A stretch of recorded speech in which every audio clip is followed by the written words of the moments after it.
Shalom, friends. Welcome to Parsha Reactions, Episode 3, Lech Lecha. Hashem has a new BFF named Avram. To be honest, it feels like we're getting a little bit into Doctor Who territory in that Doctor Who gets a new human companion like every season, and God gets one every Parsha. Anyway, God says to Avram, go to this land that I'm going to show you. You're going to love it. There are so many perks to being my new brand ambassador. For example, the benefit package. I will bless whoever blesses you, and whoever curses you, I will make sure they get dropped by Adidas.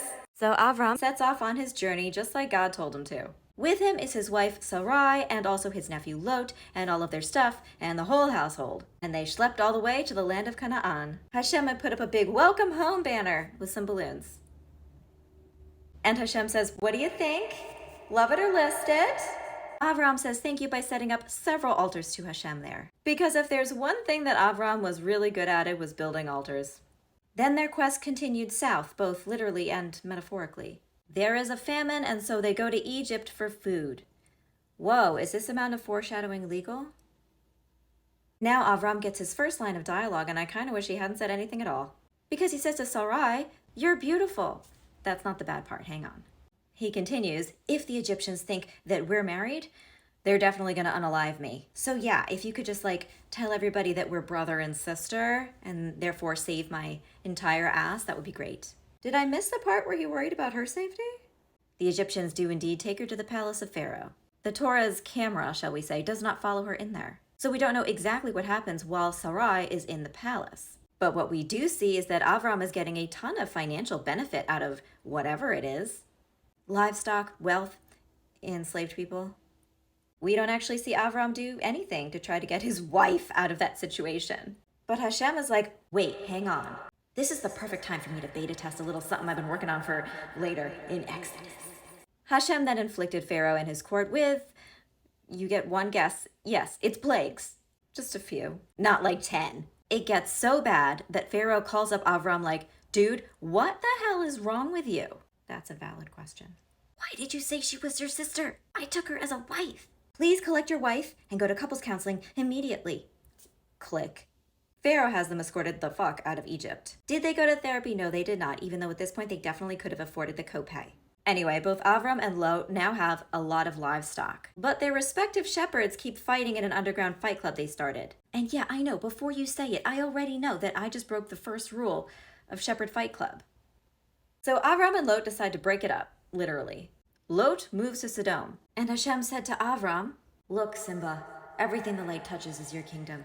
I give all the land that you see to you and your offspring forever, and no problems will ever arise because of this. None, ever. So Avram lived in Hebron, where he built an altar to God. Altar building is legit his hobby. If he lived today, he would 1000% have tutorials posted on this very app about how to build your own altar with found objects or something. Okay, so then the Parsha gives us a turf war between a lot of regional kings, but I don't care because none of them are named Targaryen. But the pertinent thing is that Lot and everybody in Sodom and also all their stuff gets captured. Word gets to Avram and he calls his banners. They go for a midnight special ops sneak attack and they win. But Avram only takes enough stuff to cover his traveling expenses. After all of this has gone down, Avram has a vision in which God tells him, it's all good. I am a shield for you. I'm going to give you a great reward. Avram is like, right, you do keep saying that, and I appreciate it. But at the same time, I actually do not have any children. So I don't know, logistically speaking, who is going to inherit this reward. Hashem is like, don't you worry, you will have a child. See all the stars in the sky? That's how numerous your descendants will be. I mean, realistically, they won't be more than 0.02% of the world's population, but that's not as inspiring as this.